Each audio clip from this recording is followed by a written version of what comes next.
Muy buenas noches a todos, amigos, amigas. Feliz domingo. Siempre es bueno estar juntos. Hoy tuvimos un tiempo muy lindo en Flores, a la mañana en nuestra congregación allí. Tuvimos un bautismo y qué lindo que es celebrar los cambios que Dios hace en una vida, ¿no? Así que, bueno, les traigo esa linda noticia. Después por ahí puedan ver algo por los canales de YouTube.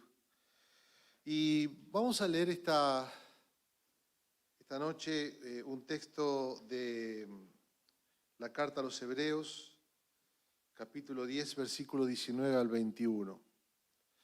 Y como me ocurrió que me olvidé los anteojos en el taxi, alguien va a tener que pasar a leerlo. Así que invito a algún voluntario o voluntaria que se anime a leer el texto, porque yo no puedo darme vuelta y leerlo. Por ahí sí, bueno, gracias. Valiente, Sebas querido. Si querés leerla de acá, del 19 al 25. Gracias. ¿Se acuesto? ¿Lo mantenemos? Te cuido, me dejo el barbijo.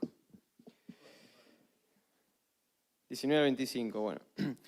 Así que, hermanos, teniendo libertad para entrar en el lugar santísimo por la sangre de Jesucristo, por el camino nuevo y vivo que Él nos abrió a través del velo, esto es de su carne, y teniendo un gran sacerdote sobre la casa de Dios, acerquémonos con corazón sincero, en plena certidumbre de fe, purificados los corazones de mala conciencia y lavados los cuerpos con agua pura. Mantengámonos firmes, sin fluctuar, la profesión de nuestra esperanza, porque fiel es el que prometió, y considerémonos unos a otros para estimularnos al amor y las buenas obras, no dejando de congregarnos como algunos tienen por costumbre, sino exhortándonos, y tanto más cuanto veis que aquel día se acerca.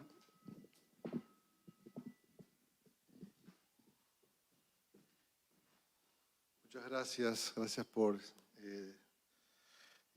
los anteojos. La semana que viene, les adelanto, me voy a olvidar la billetera. Bueno, quiero entonces en esta noche poder repasar un poquito algunas ideas de este texto que me parecen fascinantes.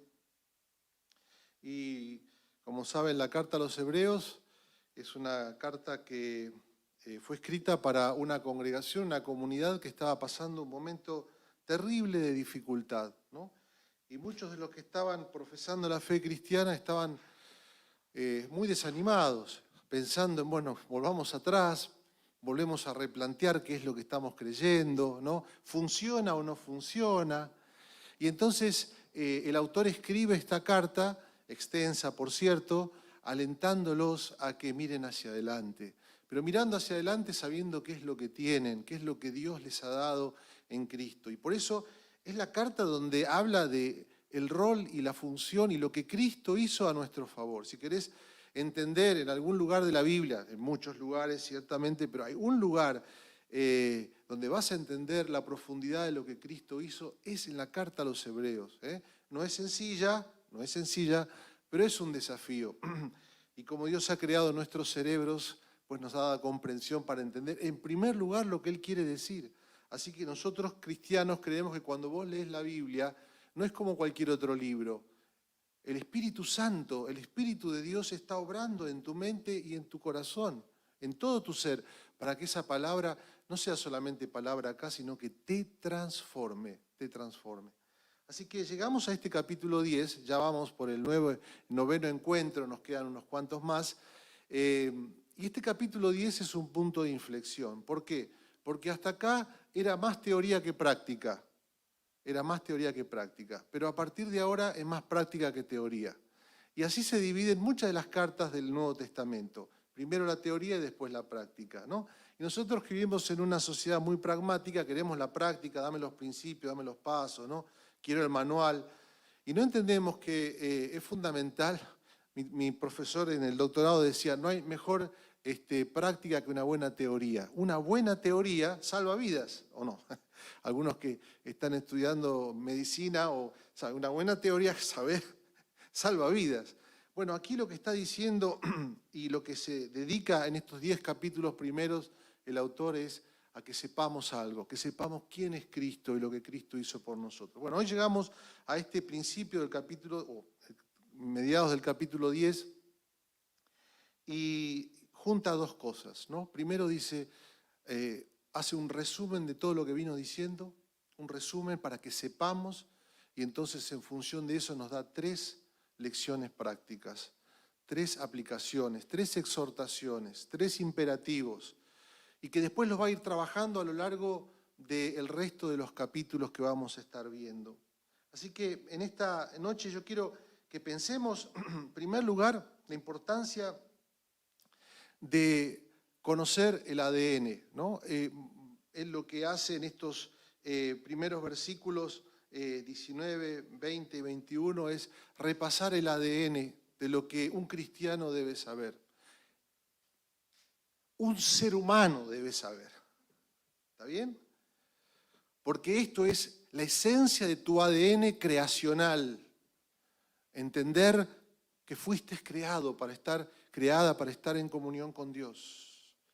Y que la esencia de tu ser clama, desea profundamente encontrarse con Dios. Y entonces el autor repasa estas 3 ideas del principio allí, que lo vamos a leer sencillamente, dice, así que teniendo libertad, lo primero que Cristo hizo por vos es conquistó tu libertad. Libertad que a veces la entendemos en nuestra sociedad en términos de libertad mía, la del otro no me interesa. Pero esta libertad es la libertad propiamente entendida según el orden y el diseño de Dios para tu vida. Es una libertad que solamente existe en Él y en comunión con Él.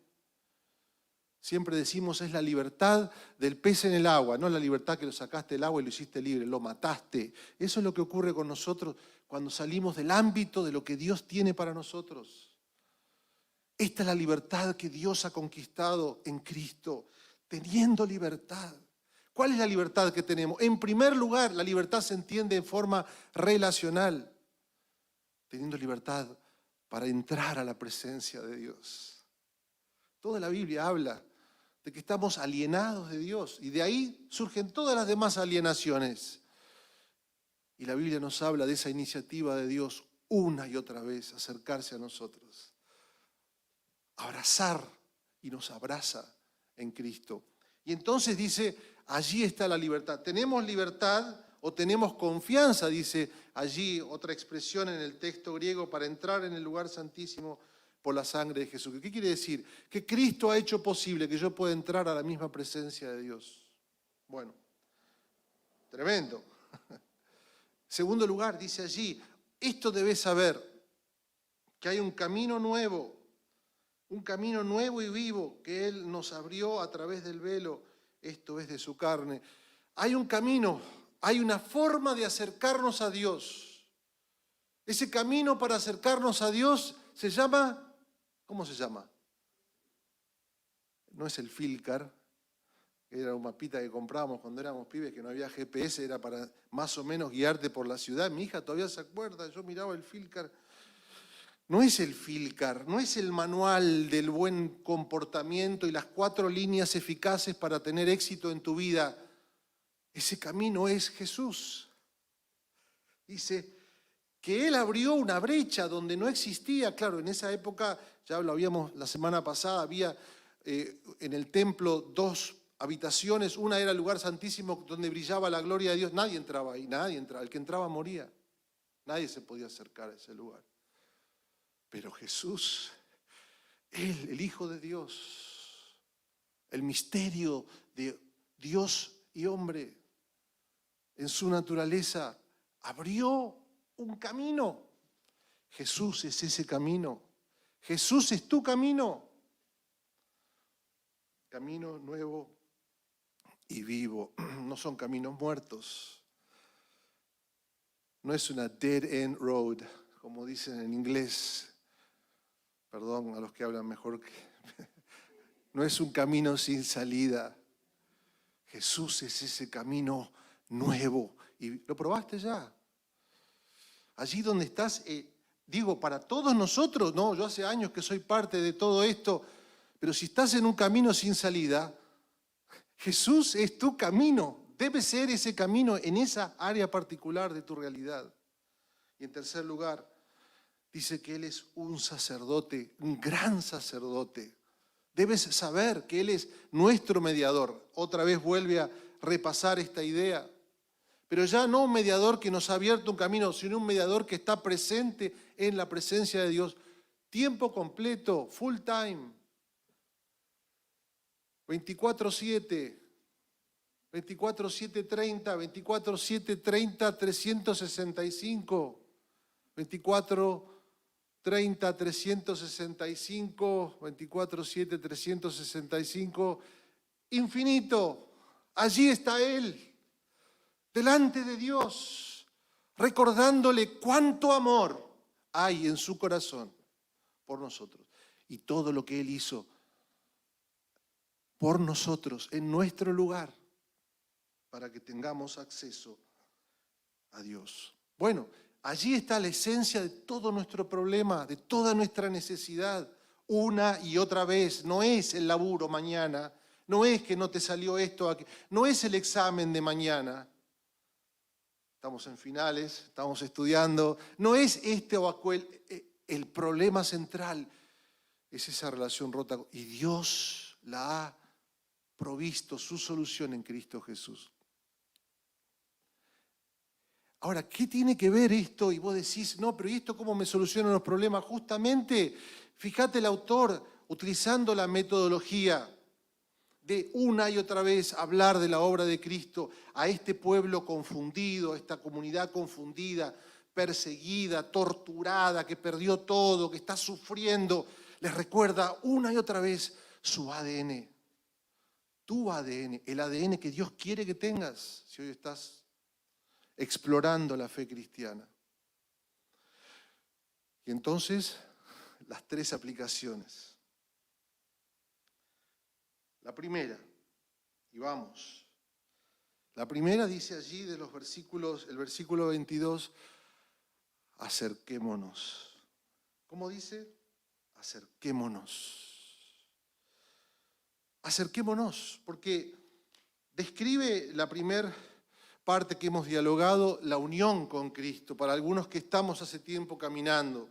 Describe la realidad de la comunión, de la unión con Cristo, pero dice, todo bien, estás casado, pero en ese matrimonio no hay comunicación. En ese matrimonio no hay amistad.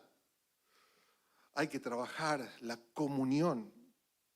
Hay que acercarse.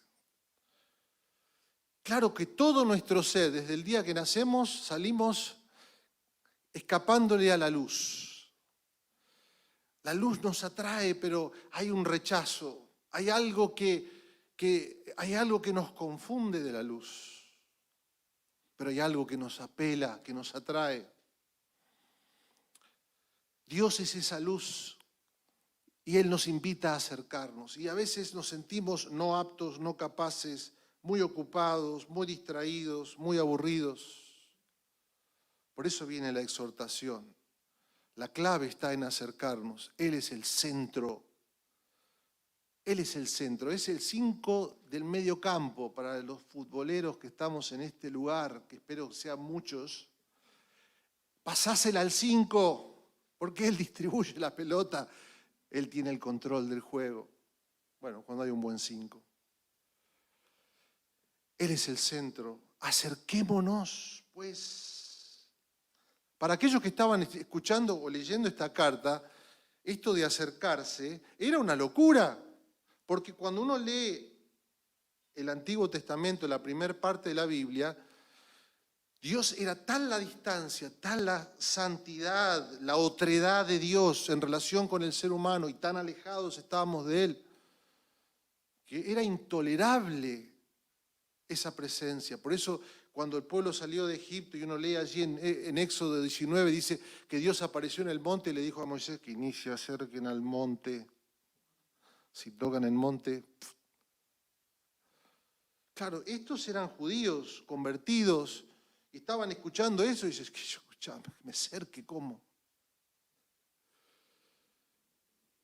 Y constantemente en nuestra vida está el desafío de entender la belleza de la gracia de Dios, que nos invita a acercarnos, que nos invita a construir comunión, que nos invita a entrar, dice allí, con corazones sinceros. ¿Qué quiere decir corazones sinceros? Que no esconde la verdad. Entrás como sos, entrás con lo que tenés. Nada de caretas, eso es la religión. Caretas, no, ponete las pilas, no, nada. Acércate con corazón sincero, tal y cual con lo que tenés. Leía un autor esta semana, decía, para acercarnos a Dios tenemos que reconocer lo que no somos. En todos los demás ámbitos de la sociedad, para entrar en ciertos lugares, tenés que ser algo. Pero para acercarte a Dios, tenés que reconocer que no sos nada sin Él. Esta es la invitación. Con corazón sincero, acércate, dice, con corazón sincero, en certidumbre de fe. ¿Qué significa?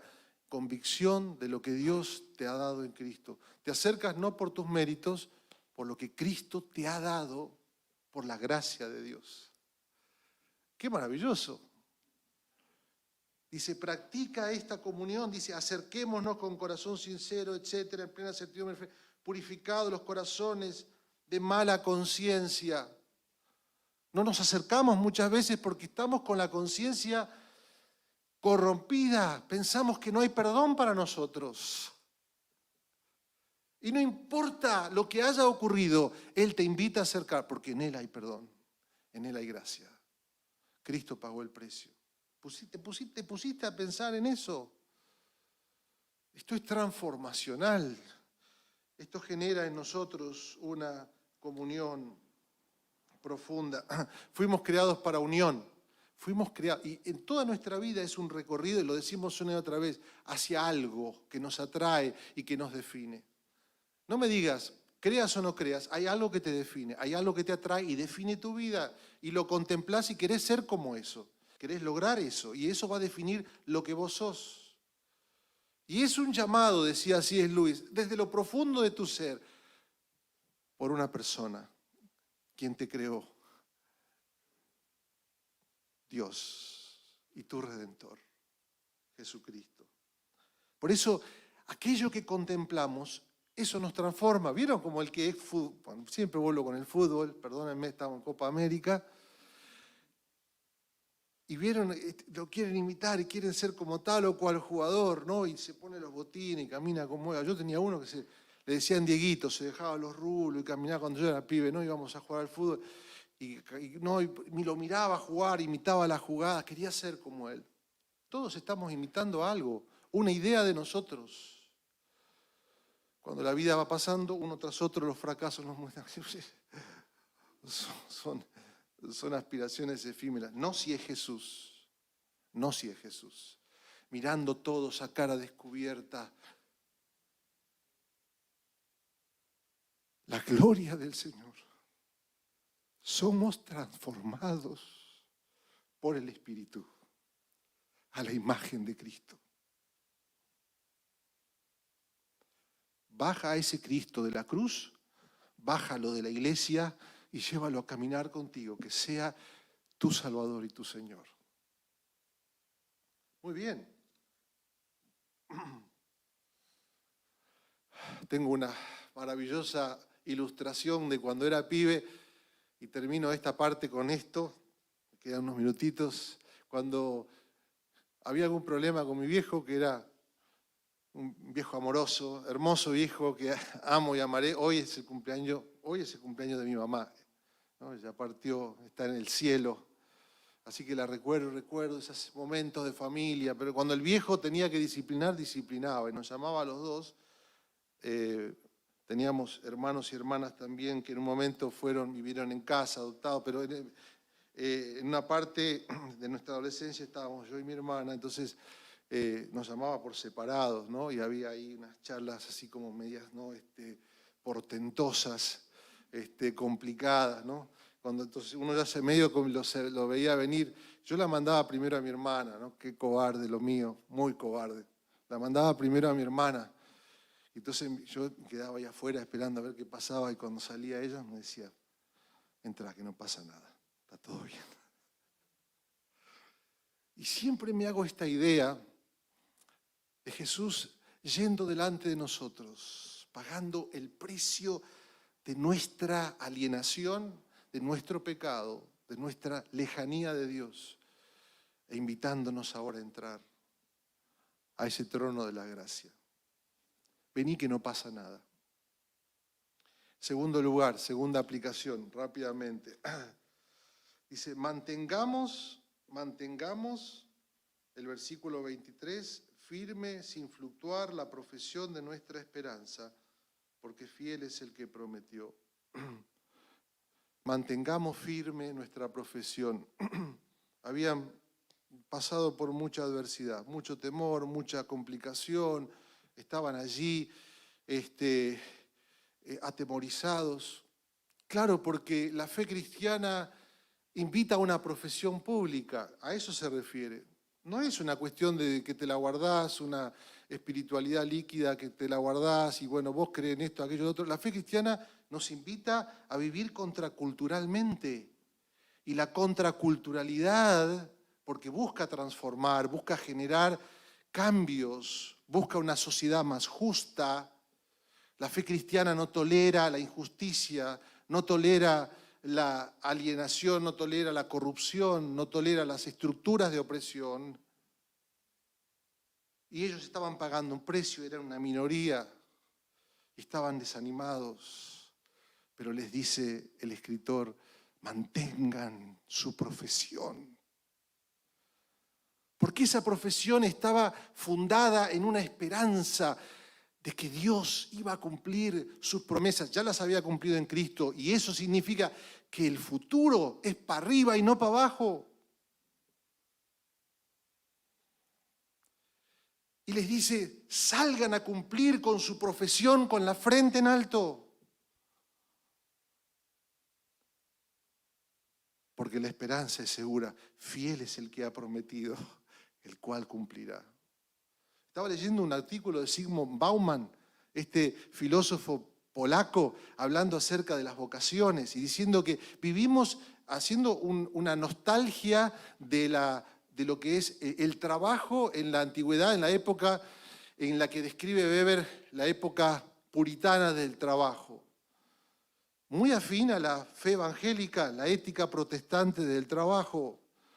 Y Bauman hace como una especie de anhelo por volver a esa realidad. Dice, hoy vivimos en un ciclo donde el trabajo es netamente estético y hay profesiones que tienen más valor que otras.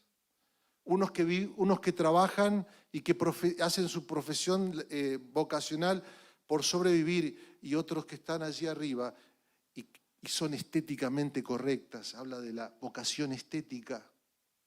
No voy a entrar en el detalle, el artículo es fascinante. Pero pensaba que aquí viene lo transformacional de nuestra fe y de la fe a la que Jesús te invita. Sales a la mañana con la frente en alto, tu trabajo, tu vocación, lo que haces, tiene sentido y tiene esperanza. Estás aquí para hacer la diferencia, para ser una Argentina diferente, una Latinoamérica diferente, una ciudad diferente, hagas lo que hagas, si entiendes este principio. Levanta tu corazón. Que no caigan los valientes. Aférrate a la esperanza de Jesús. Porque Dios es fiel. Dios es fiel. Y termino. La última exhortación. Les dice, muchachos, chicas, construyan comunidad. Versículos 24 y 25. Construyan comunidad. Dice, considérense unos a otros para estimularse al amor y las buenas obras, no dejando de congregarse como algunos tienen por costumbre, sino exhortándonos tanto más cuando ven que aquel día se acerca. ¿Qué está diciendo? Está diciendo que no existe tal cosa como la fe o como la espiritualidad cristiana en solitario. Todo lo que es solitario es tóxico en un sentido. La espiritualidad debe vivirse en comunidad, nos necesitamos. Dice, considérense unos a otros, no estás solo, no estás sola.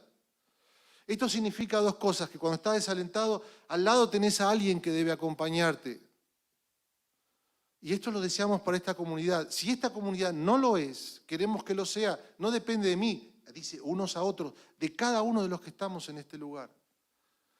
Construyamos comunidad para alentarnos y también para exhortarnos.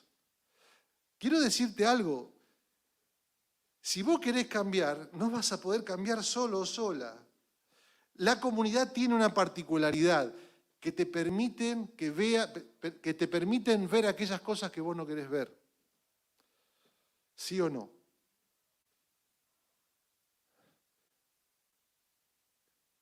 Caminar en comunidad es que otros vean lo que nosotros no queremos ver, lo que nosotros no queremos ver porque nos duele, y alguien se acerca con amor y nos dice, esto es así, así. Considérense unos a otros, dice, para estimularse al amor y a las buenas obras. Doy gracias a Dios por esta comunidad, porque estamos queriendo hacer algo. Sí, yo sé que es lento, pero estamos queriendo ser, por gracia de Dios, construir un modelo donde la diversidad más obtusa puede ser integrada, puede ser amada, puede formar parte de esta comunidad, obviamente con transformaciones, porque Jesús quiere cambiarnos. Pero esto de estar en el norte y en el sur, de estar en el oeste y en el este, en lugares tan diferentes políticamente, socialmente, económicamente, culturalmente, es un desafío enorme, pero dificilísimo para mí como pastor, ni te cuento. Pero Dios no quiere algo diferente. Esta es la comunidad a la que esto es la sociedad que Él quiere construir. Y yo quiero alentarte a que te aceptes ese desafío. Construyamos comunidad. Solo es posible si Jesús es eso para mí que Él quiere ser y por lo cual ha muerto en una cruz para hacerlo en nuestras vidas, en este área. Construyamos comunidad. Termino con eso. Aceptemos el desafío. Hoy no seríamos esto si no fuera por Jesús. Hoy no estaríamos acá, no vinieron por mí, no vinieron por el otro, por aquel, vinimos porque Jesús nos convoca. Y esto es un tremendo desafío. Vamos a orar, darle gracias al Señor. Te damos gracias por esta palabra maravillosa que vos nos das. Saber y bajarlo a mi vida. Bajarlo a mi vida en relación con Dios, en relación con mi todos los días, en relación con mi comunidad. Nada más práctico que la fe, nada más misterioso